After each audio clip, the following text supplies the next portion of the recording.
Maître Gilles Devers, bonsoir. Vous êtes le porte-parole du collectif d'avocats qui, en janvier 2009, a déposé plainte devant la Cour pénale internationale contre des officiers israéliens pour des crimes de guerre. Depuis, y a-t-il eu des progrès?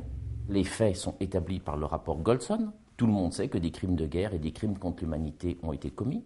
Mais l'Assemblée générale de l'ONU, au mois de novembre 2009, a demandé à la Palestine de juger les faits. Donc si la Palestine a la compétence judiciaire et qu'elle ne peut pas l'exercer du fait de l'occupation, elle peut la transférer à la Cour.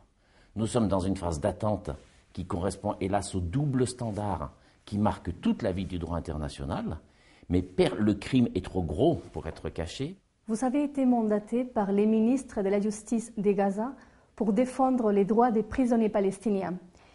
Et le dépôt d'une nouvelle plainte devant la CPI est-il envisagé?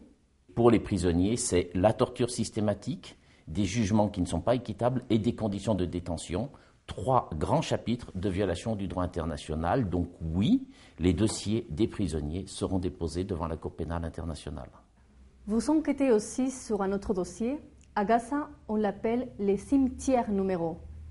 De quoi s'agit-il? Un certain nombre de détenus décèdent en prison et Israël refuse de restituer les corps, c'est-à-dire qu'il fait purger la peine aux cadavres. Donc on indique à la famille que le décès a eu lieu en passant par la Croix-Rouge. La famille n'a pas de certificat, donc elle ne sait même pas, elle n'est jamais sûre s'il y a eu décès ou non. Et les corps sont enterrés dans des cimetières numérotés. Donc la personne devient un numéro et elle continue de purger la peine quand elle est morte. De combien de cas parle-t-on? Lors de notre dernière visite à Gaza, nous avons travaillé avec les autorités. On a trouvé 350 familles qui étaient concernées. Évoquons maintenant les blocus militaires. Vous travaillez aussi pour débloquer l'export des marchandises depuis Gaza. Quels sont les arguments légaux qu'Israël utilise pour maintenir ces blocages?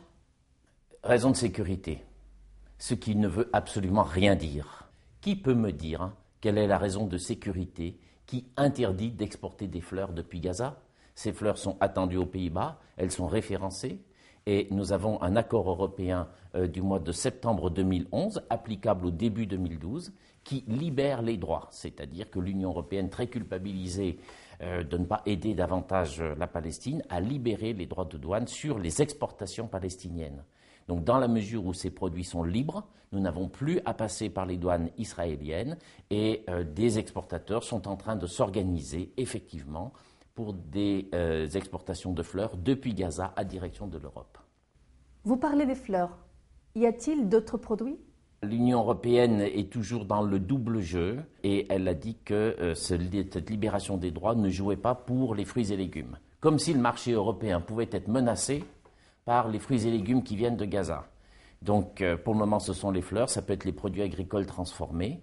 Donc ce blocus est illégal, il est reconnu comme tel par l'ONU, il y a hélas un consensus des puissances occidentales pour faire comme si, c'est absolument scandaleux et nous travaillons pour miner ce blocus juridiquement. Maître Gilles Devers, merci. Je te remercie.